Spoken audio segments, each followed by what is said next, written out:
For more on the markets right now, we want to bring in Carey Hall. She is the head of small and mid-cap strategy and senior U.S. equity strategist at Bank of America Global Research. Jill, welcome. Thank you. It's good to see you. There are a lot of people thinking that there's a lot of liquidity in the markets right now. There's a lot of euphoria and people starting to question, are we getting near a tipping point? You are convinced that while there may be euphoria in some areas, the whole market is not at a euphoric point right now. So you think there's more room to run? That's right. I think our conviction is the market's more likely to go higher than lower from here. We recently raised our S&P 500 year-end target to 5,400, and I think the euphoria in the markets has been concentrated in pockets, right? So Magnificent Seven, AI, some of these themes that you've seen a little bit more euphoria. We haven't really seen it in the broader market. When we look at our sentiment indicators, equity sentiment on Wall Street's still in neutral territory when we look at recommended equity allocations. So, I think even though the price to earnings multiple of the market's pretty elevated at this point on most measures that you track, we still think that there could be more upside to the market from here. The market's a lot higher quality, lower leverage than it was, so maybe comparing the multiple today to some of the prior decades could be a bit problematic. When you're looking at a turn in leadership potentially, or a potential rollover from stocks that have done so well, you must think if these other stocks are going to rise up, if there are other leadership groups that take over, that it's against a pretty good economic backdrop. Right. So our economists just raised their GDP expectations for this year. We think, a lot of the earnings backdrop that we're looking for should be about demand kind of starting to come through, sales recovering a bit this year.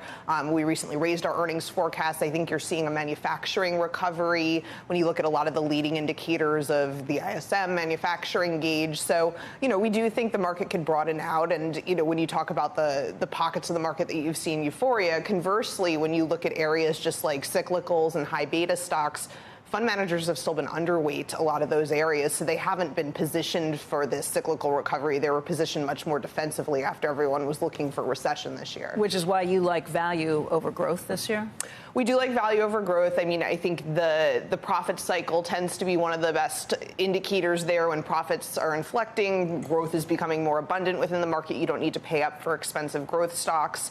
I also think small and mid caps look relatively well positioned. A lot of the macro indicators, cycle indicators, have been bottoming and inflecting. Those tend to signal a good backdrop for small and mid caps, which usually do well after you've seen very narrow markets like we saw last year, and the earnings backdrop in small and mid has also been surprising to the upside. I mean, that all sounds pretty good, and something a lot of investors would probably sign up for. I guess if you're looking for problems that could potentially pop up with that, if it's a strong economy and things are looking really good, the question has to be, does the Fed actually cut rates? Is it going to inject more liquidity or at least take its foot off the brake in some way, shape, or form? Yeah, I think that's certainly one of the biggest risks, particularly for areas of the market that are more rate sensitive.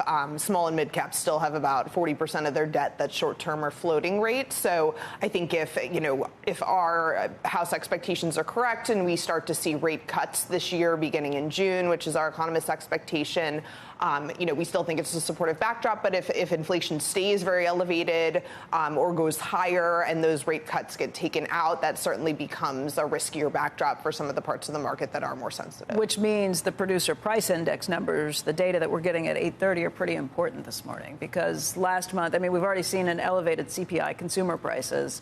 Last month, the PPI was hotter than expected. People are writing that off. What happens if the number we get at 8:30 is a little hotter? Look, I think we continue to watch the kind of multi-month trend in the inflation numbers. The CPI data that we recently saw, our economists still think is supportive of, the rate cuts that they're looking for, 3 this year beginning in June. So I think, monitoring the inflation data is important. I do think for small and mid caps, a lot of the parts of the index that are exposed to refinancing risk, some of those have priced it in better than others.